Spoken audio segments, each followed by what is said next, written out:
Assalamualaikum warahmatullahi wabarakatuh. Selamat pagi anak-anakku sekalian yang ada di rumah masing-masing.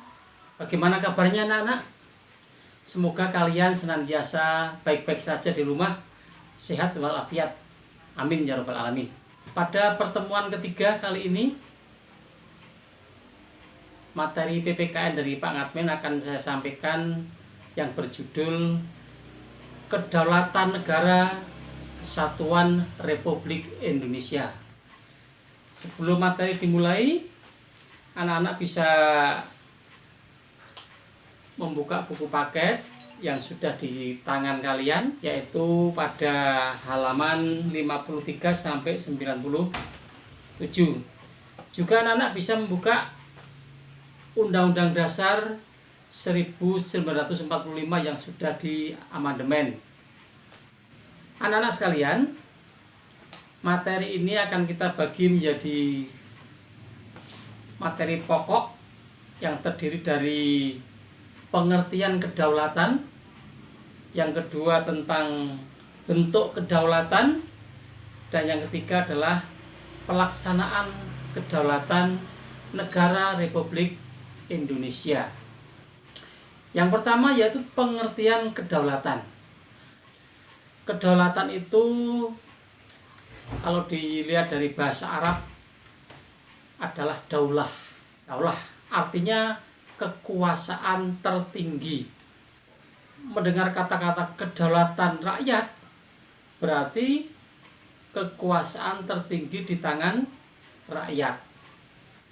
Sedangkan pengertian kedaulatan itu sendiri yaitu kekuasaan tertinggi untuk membuat undang-undang maupun melaksanakan dengan semua cara yang tersedia.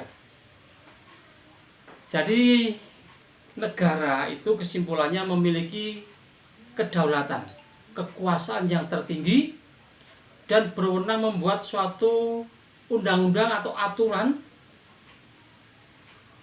dan melaksanakan aturan tersebut dengan berbagai cara, dengan alat-alat negara yang dimiliki itu untuk mensukseskan pelaksanaan peraturan atau undang-undang tersebut.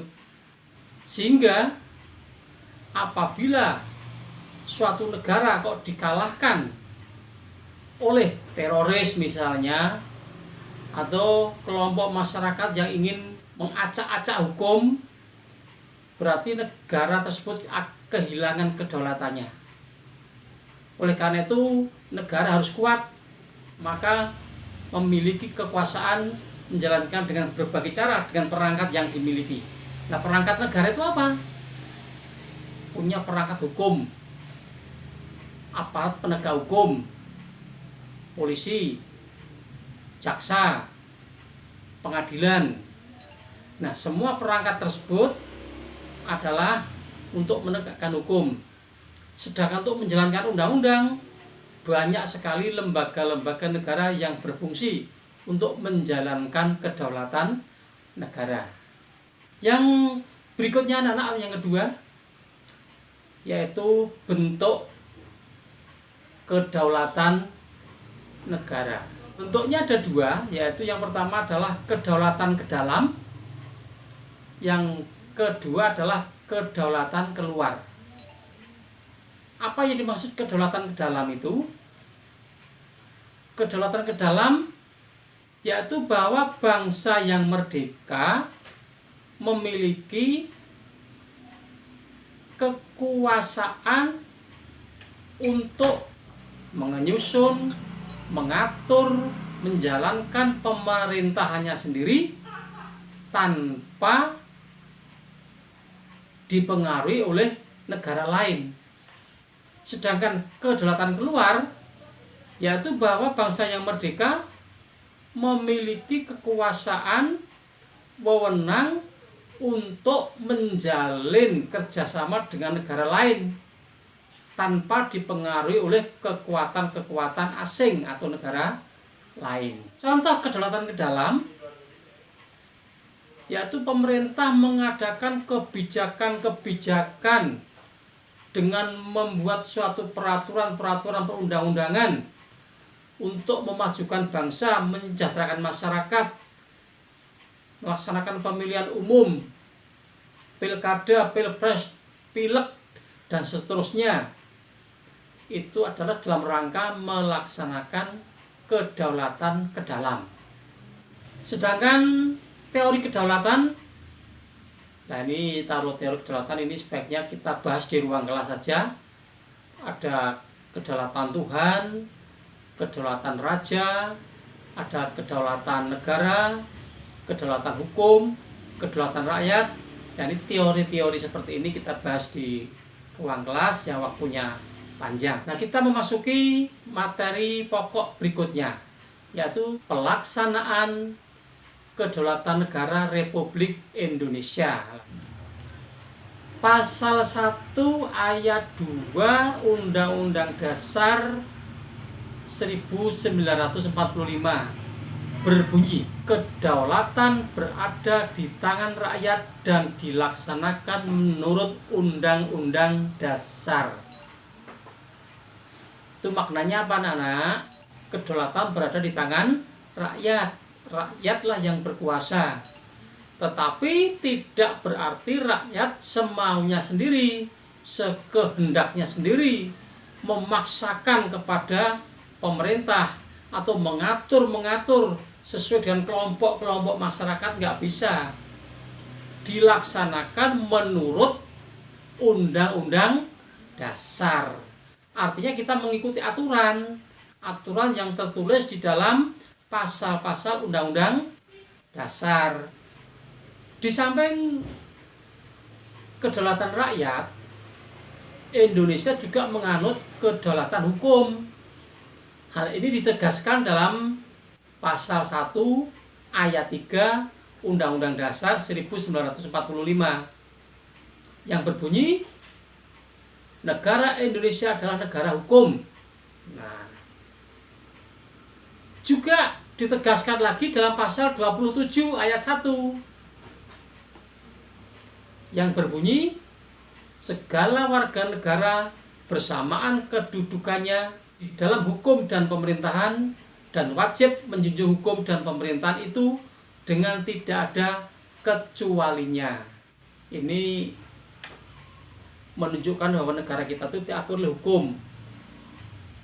Nah, produk hukum itu apa saja, anak-anak, yang mengatur penyelenggaraan pemerintahan kita ini? Hukum kita itu yang paling tinggi adalah Pancasila sebagai landasan ideal, landasan ideologi, sebagai dasar negara. Di bawahnya lagi apa? Di bawahnya lagi yaitu Undang-Undang Dasar 1945. Jadi pasal-pasal dalam Undang-Undang Dasar itu menjabarkan nilai-nilai dalam Pancasila. Garis-garis pokoknya itu tertulis dalam Undang-Undang Dasar kita. Untuk melaksanakan Undang-Undang Dasar, lahirlah atau turunan peraturan di bawahnya yang namanya undang-undang. Peraturan yang sejajar dengan undang-undang apa? Perpu, peraturan pengganti pemerintah, pengganti undang-undang. Tapi perpu dibuat apabila dalam keadaan genting, dalam keadaan darurat. Di bawahnya lagi apa? Lahirlah peraturan untuk menjalankan undang-undang tersebut, dibuatlah PP atau peraturan pemerintah atau perpres, peraturan presiden. Di bawahnya lagi apa? Di bawahnya lagi untuk menjalankan PP, untuk menjalankan perpres, lahirlah ada permen, peraturan menteri. Kalau di daerah ada namanya perda, peraturan daerah.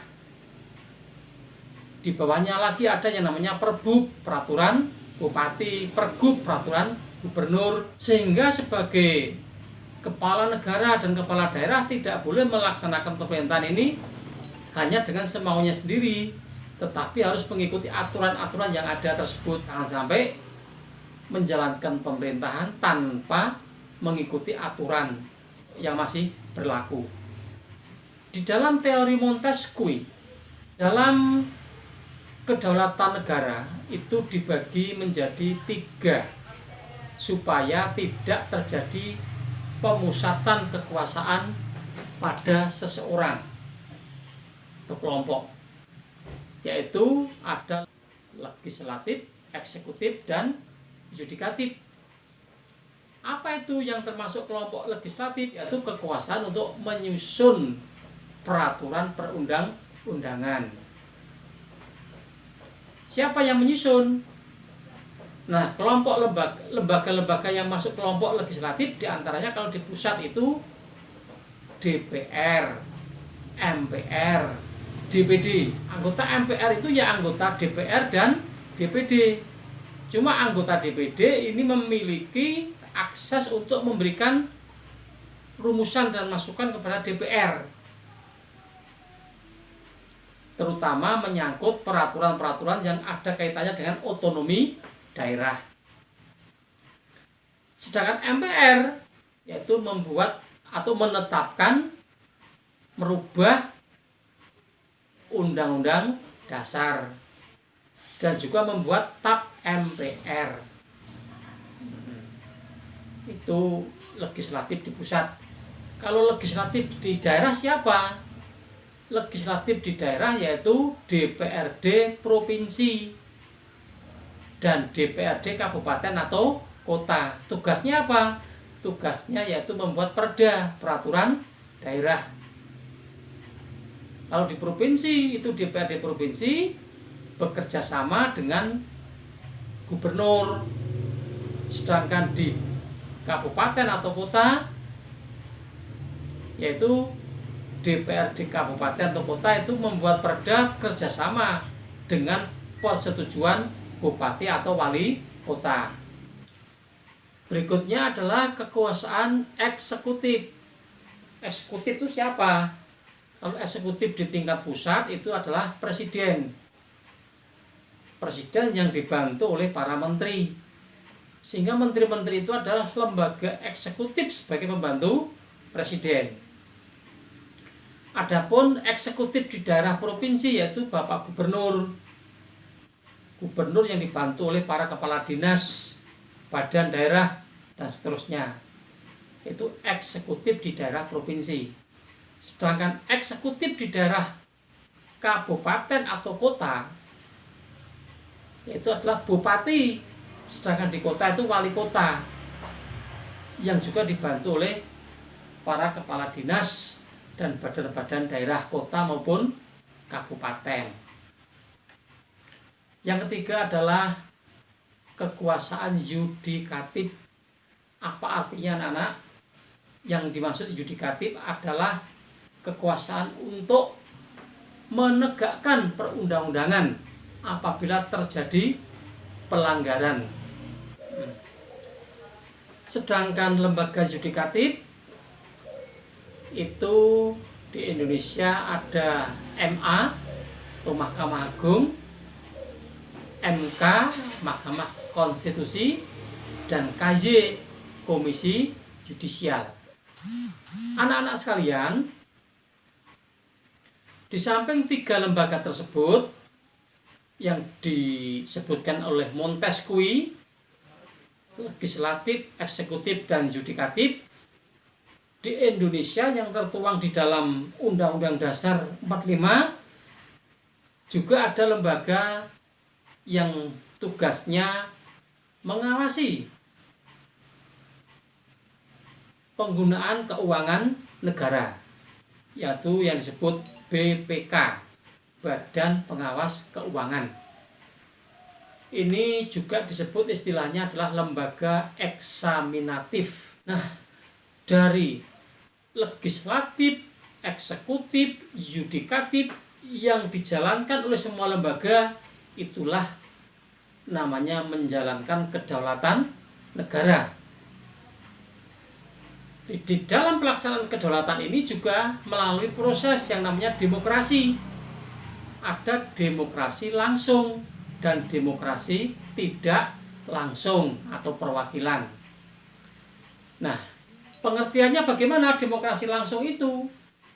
Demokrasi langsung yaitu suatu pelaksanaan demokrasi menjalankan wewenang untuk mengambil keputusan dengan pelaksanaannya langsung oleh rakyat yang bersangkutan.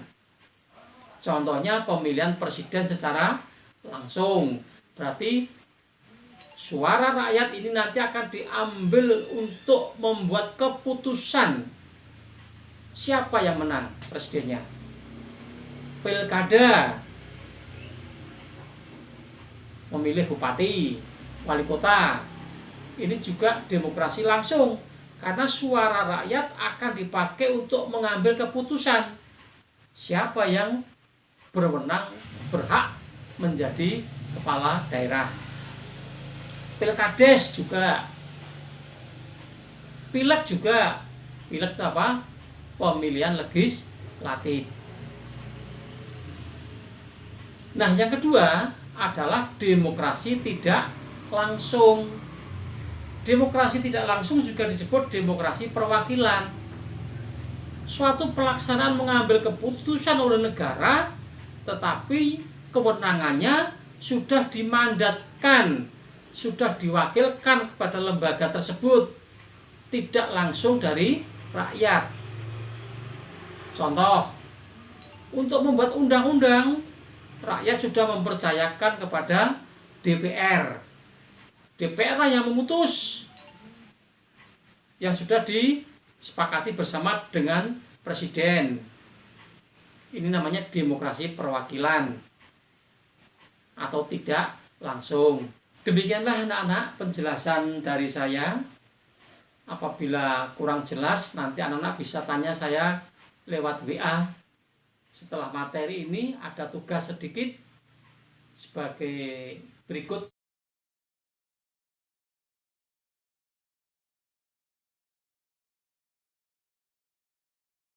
Tugas dikerjakan, difoto, terus dikasih identitas, nama, kelas, nomor absen, dikirim lihat WA nomor Pak Admin. Demikianlah pertemuan pada pagi hari ini anak-anak. Semoga bermanfaat. Selamat mengerjakan tugas. Saya akhiri. Wassalamualaikum warahmatullahi wabarakatuh.